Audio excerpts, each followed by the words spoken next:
Today we have with us Minister of Tourism and Culture from Gambia. He is here for a very short visit, but he wants to share that how India and Africa's partnership is more important than any part of the world, as it's key to the global balancing also. So we are going to discuss that how Africa is going to change the whole global geopolitics. Sir, welcome to the show. Sir, you are from Gambia and tourism is like flourishing in Gambia. We have seen the revenue from the tourism in past few years. It is increasing. So how do you see as an African country flourishing through the tourism and other sectors also getting benefit out of it? How you want to narrate this narrative to the other African world? Thank you. First of all, let me thank you for reaching out to us in order to give us an opportunity to share some of our views and experience and some of our government policies and programs vis-a-vis various sectors of our economy, particularly when it comes in terms of the relationship between India and the Gambia. And of course, tourism and culture. The relationship between India and Gambia and Gambia and Africa generally has been one of many, many years of experience. We shared a lot of things in common. At the time you were gaining independence in 1948, 49, the India was just the same GDP towards most of our countries at the time. And we need to learn from how India managed to get to where they are today. And I have always said that education has been a key pillar, what India have used to be where they are. And therefore, Gambia working with India in terms of cooperation, collaboration, and consultation makes it easier for us to learn from your experience. Right. And that's why we believe that the CI is very important for us, because it gives us an opportunity to exchange ideas and views and experiences with our Indian counterparts. That's one aspect of it. And we also believe that the society of India and that of the Gambia have a lot of similarities in terms of even our development status, and indeed one of the very important ones is our culture. Right. And the differences between Indians understanding our culture, Gambians understanding Indian culture, can always cause a problem if we do not have cultural exchange visits, right, cultural programs. We interact, send Indian students to come to the Gambia, stay with our students to come to India, study how we interact, some of our norms, some of our values, some of our folklores.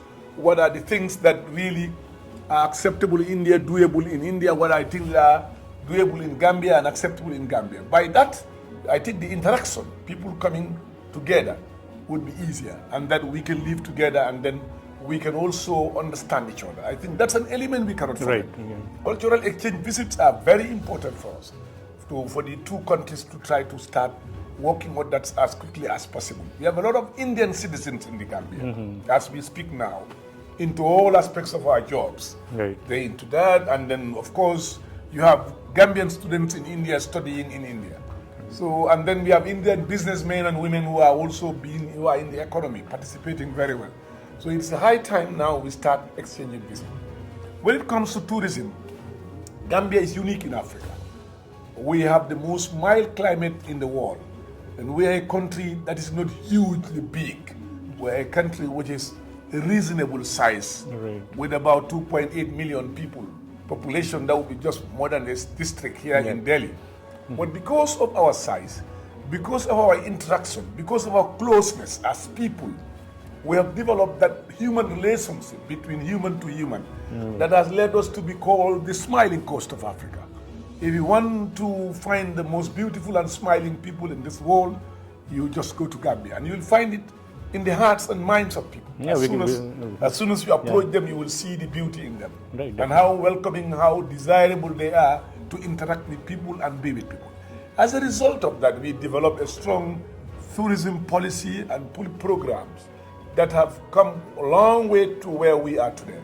And we've gone so much, now we are contributing between 25-30% of GDP. And that's really, it's not a small amount in any country, in any country that you go. It's not a small amount of contribution to any economy. And not to talk about the jobs that we create directly and indirect type of jobs. Yeah. And as a result, tourism has become very important to us in our economy. And we want to develop that to extend it beyond our European brothers. We are now working on trying to get more African tourists into the country. And we try also to have our own Gambian people become tourists in their own country. So I think that here I'll just stop one that as you're telling that you want to compete with the European or Indian tourism business, but what about the infrastructure? It's like a bigger challenge that in Gambia that we see. No, we don't have that challenge. We now want to invite Indian tourists to come to the Gambia. We're going to file a team as soon as I get back to come and start discussing with the authorities of India. And we have to sign an MOU, start moving with companies, Indian companies, because we were looking at the airline routing. Okay. That was one of our biggest challenges we had with China. Right. Now we believe that we can work out the airline routing between Gambia, and India. Because we know that Indians make a lot of holidays in the world, millions of holidays in the world, all over the world. Those are the type of people. We have a market segment that is in India that we would love to explore as to how we can bring them to the Gambia. So are you also looking about the gas pipeline because it's a coastal area? The country is the very, have the very good coastal areas and other things. That what about the gas pipeline that it was in the discussion in the past? Yeah, the Ecowas gas pipeline have nothing to do with beaches or hotels or nothing to do with that. It is well studied, well designed. It will have no environmental effect. Okay. When it comes to tourism generally, it will not affect us. It will not. In fact, it will enhance us because it will improve energy efficiency. Clean energy. And, yes, and then also note that it will reduce the cost of energy for hotels and restaurants, bars, casinos, and nightclubs. It makes businesses better for us as far as we are concerned. As you hear, our minister today spoke about renewable energy, how we are developing, we're already building a 23 megawatt. Despite of our small country, 23 megawatt makes a big difference of solar energy. And then we are working on more and inviting more people to come with BOT and joint ventures to work with us, with our energy sector. Because that is an important element in the tourism sector. Right. When you don't have a reliable energy supply, there cannot be a viable tourism sector. And that's why the government have not lost sight of that. And we are trying to see what we can do to improve and develop that sector. One last question, that when you talk about education, lots of students are studying in different countries of the world. When they go back, how do they see as a leader, as a job seeker or job provider? Well, some of them now are developing to that stage. They now try to initiate their businesses, particularly in the IT sector. Some of them now comes to form their own companies, develop their own companies, and do their own businesses. There are others also who are creating their own companies, not only in the IT sector, but in other aspects of the economy. And they rather prefer to be themselves and operate in the private sector than being employed.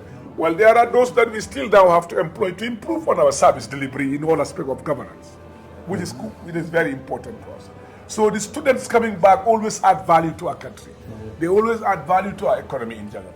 So it's very important for us. Thank you so much, sir. It was very quick and short discussion. Thank you. And we'll keep it. I hope that Gambia is going to flourish in different sectors as well, not only in tourism, also in a different trade and business. I hope so. We believe that looking forward to Indian participation, more participation in our economy will make a difference in our advancement to higher heights. Yeah, sure. Thank you so much.